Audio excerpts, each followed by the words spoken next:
does that even mean, Bowers Game Corner? Ahoy there, YouTube! I'm back again today for another game review. Today I'm very excited to be checking out The Resistance from Indie Board & Cards. This is for 5 to 10 players, ages 13 and up. It'll take about 30 plus minutes to play. And in The Resistance, you're going to be in a post-apocalyptic future trying to be the Resistance and go on missions to do something or other. But lo and behold, there are spies in your ranks who will be trying to sabotage your missions while at the same time remaining anonymous. Sound intriguing? Let's open up and see how it works. Alright, so we're going to be checking out The Resistance on our grip map, which turns every game into a space game. So first and foremost, we have a handy-dandy rule sheet. It's about 1 page, double-sided, full color, and it's a very, very well-done rule sheet. It'll have you up and running in no time at all. It's a very simple game, and they did not mess up the rule sheet. You probably need it 2 or 3 times and then never really need it again. Also, partially because the board is very helpful. We'll get more into that in a second. So in The Resistance, what you're going to be doing is there's going to be a resistance that's going to be doing good things. I don't know what they're doing in the future, but they're going to be doing something. But in The Resistance, they're going to be evil spies who are going to try and sabotage missions that the Resistance goes on. And if only one spy sabotages a mission, if there's only one spy on a mission and they decide to sabotage the mission, then that entire mission fails and it gets a red token. If it succeeds, then it gets a blue token.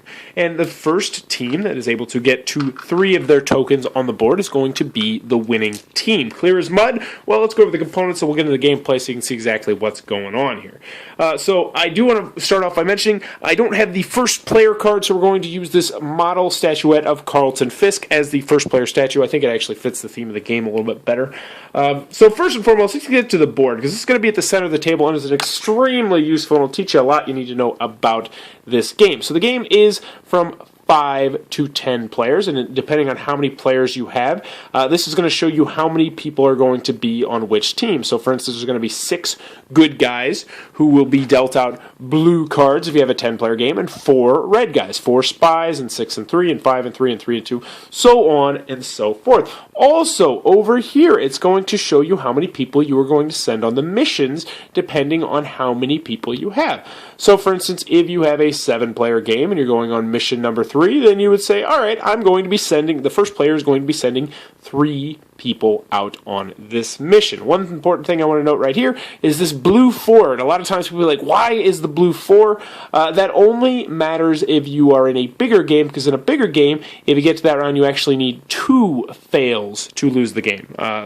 Normally, only 1 fail would lose the mission, I should say, not the game, but would lose the mission.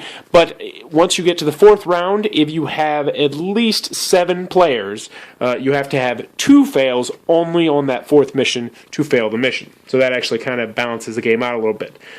So that's going to be our mission board. It's very helpful. You're going to be having these cards, which will symbolize whether or not you are a good guy with the blue or the red guy, which are the spies, which are the bad guys. And these are going to be face down in front of you. You're not going to show anybody this, and you can't reveal your card at any time, except with the expansion, which we'll get into in a second. You are going to have your pass and your fail cards. Well, we'll get to that in a second. So what's going to happen on each turn is the first player is going to decide who's going to be going on the mission. And they're going to hand out these cards right here to the people they want to go on the mission. So for the first mission, we'll pretend we have a 5-player game. He's going to be sending 2 people on that mission. So he would give out 2 of these cards to someone. So he might give one to himself, and then he might give someone to the guy over here.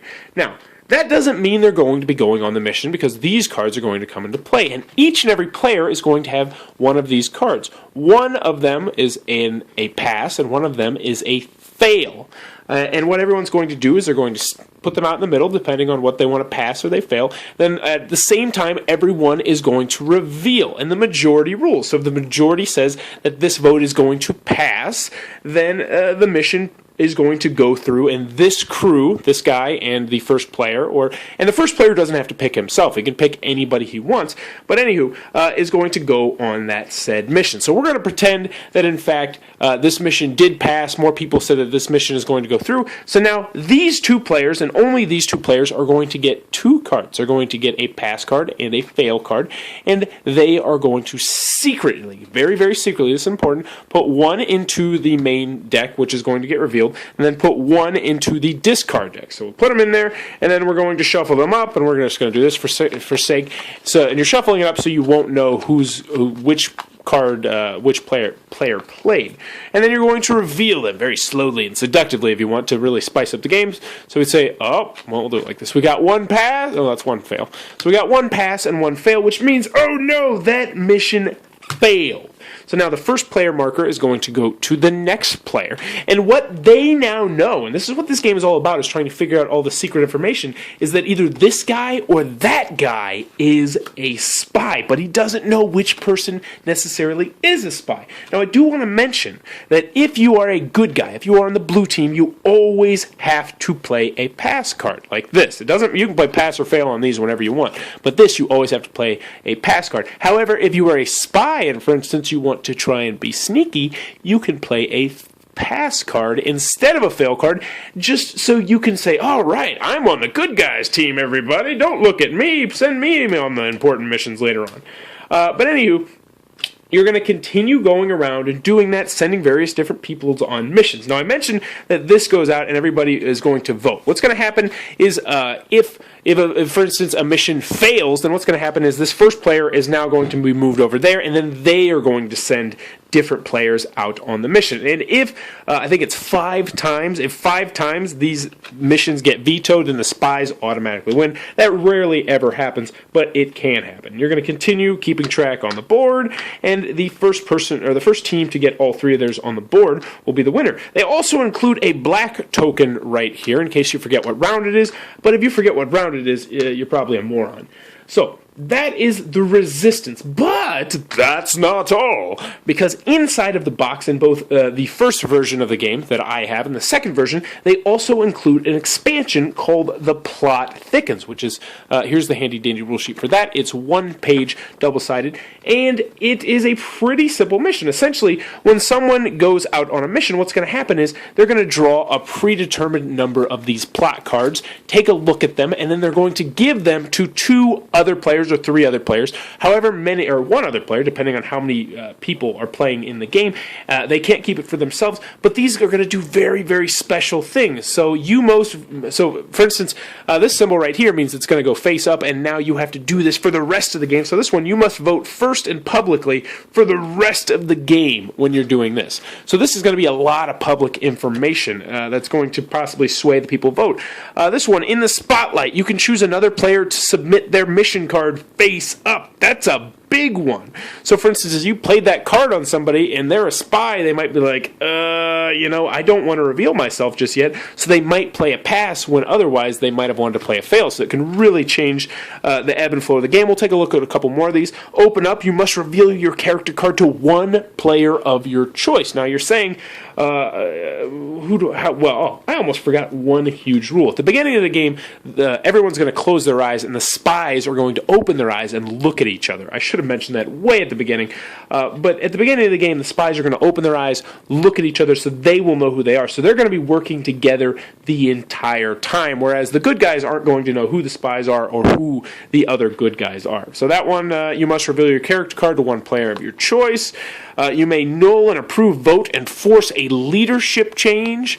What's this one? Strong leader. You can become the leader. Play before plot or team cards have been distributed. These are going to really shake up the game. I will say they do lengthen up the game, but that is The Plot Thickens, the expansion that is included in every single version of the Resistance. And that, in a crazy jumbled nutshell, is how the Resistance is played. Alrighty then, the Resistance from Indie Board and Cards. What are my final thoughts? Let's go over the pros, let's go over the cons. First on the cons side, the game's not going to be for everybody for a couple different reasons. It is a game that plays only 5 to 10, so if you have a smaller gaming group, this one might not be for you. Also, if you're not a big fan of hidden rolls and deduction and all that sort of thing, this one might not be for you. Also, The Plot Thickens. I do enjoy the expansion, but it definitely stretches the game out to be a lot longer. There's a lot more AP, and some people are just not going to like the expansion. But there's another con to that game, is the part of the reason why they have the expansion is because once you get to a certain play count, it becomes a little bit unbalanced and harder for one side to win than the other. So take that for what you will. I personally like it both ways, but I think I like it without the cards just a smidge better because then it's just pure bluffing and deduction and trying to figure things out. But either way, I personally like them both. Also, another con is I have the first edition. There's 2 editions of this game, and they both have their own separate pros and cons. The second edition is bigger, but component-wise it's nicer, and I like the components better in the second edition, but I like the portability of the first edition better. But as you can see, my box is getting a little bit roughed up. The box is a little bit nicer in the second edition, but still, I like the portability and the size and the compactness of this game. But moving on to another con that I have with this game is that this is one of those games that's always annoying because when you put the top of the box on, it's going to shake a little bit because you have to have the perfect amount of cards in the one slot because there's little inserts, and it's just annoying because the box never quite closes the right way I want it to. And sometimes cards get lost, in particular the first player card. But that's really more of a nitpick than anything, so I should stop complaining about it. Any other cons I have for the game is it is the same thing over and over and over again. I mean, you can add the plot thickens, that will shake up the game, but the base game itself is a very straightforward game. There's not too many strategies. If you're a spy, you're either going to sabotage missions or you're going to pretend like you're a good guy by not sabotaging missions, and if you're a good guy, you're just going to be trying to figure out who the bad guys are, and that's it. There's not too many veering paths. Now, each game is going to be different depending on who you play with and who gets to be the first player and all sorts of other factors, but it is the same thing over and over and over again, which might be a turnoff for some people. There we go. That's what I got on the cons. Moving on to the pros. Resistance. Unless you absolutely loathe social deduction games, this is a must-own game. It really is. It's just outside of my top games of all time. I made a top 20 list last year. I'm making a top 30 list again this year. And this one is just outside both times, just because I like some other social deduction games a little bit better. But that being said, The Resistance is an essential game for any collection because it's a fantastic party game. It's a fantastic gamer game. It's a fantastic family get-together game. Let me tell you what. I busted this out on Thanksgiving, actually, this year, 2014, and I played it with 6 new people. It was me and my brother-in-law who knew how to play. We had 6 other new people, and this game went over like gangbusters. How well? We played it for about 2.5 hours, and then I had to go home because our son needed to go to sleep, and they continued played for another hour and a half. That was 4 solid hours of gaming for a non-gaming family, and that is pretty gosh darn impressive. Also, it works great in youth groups and teen retreats. Kids love this game as long as they're old enough to play it. Teenagers, this game really hits with just about everyone I've played it with, except for those people who really don't like social deduction games. Me personally, I love this game. I enjoyed it. It's one that's going to be on my shelf for a very, very long time. It's just they took the best elements of social deduction and just threw it in there. It's just pure and utter who did it. And as fun as it is trying to figure it out, who did it, it's so much more fun to be the spy. At least in my personal opinion, I like playing the bad guy and just messing with people. Just when people think they know for a fact it's you, you say, oh, I'm going to pass this mission. And oh, my favorite move is when you pass 2 missions in a row. That's a really gutsy call, but if you do it, you have the trust of everyone. So then when you sabotage them, it's just like, yeah! And there's that moment at the beginning of the game where you look at the other person and you're like, oh, yeah, we're going to do this. You don't say that because then you definitely be terrible at the game. But it's just so much fun working with someone else and trying to figure out what they're going to do unspoken. And I enjoy that an awful lot. Overall, Indie Boarding Cards knocks it out of the park. Again, I like an awful lot of their games, and The Resistance is no difference. This is a must-own game, pure and simple. First or second edition, you can't go wrong. So, as always, if you enjoyed this content, please be sure to click on the subscribe button down below. Also, in the comments below, let me know what is your favorite social deduction game, because I really love pretending to be like someone I'm not and lying and bluffing and deceiving other people. I like it an awful lot, so I'm always on the lookout for more games like that. Also, if you enjoyed this content, please be sure to click on the subscribe button down below. But I already said that, so how about just thanks for your time.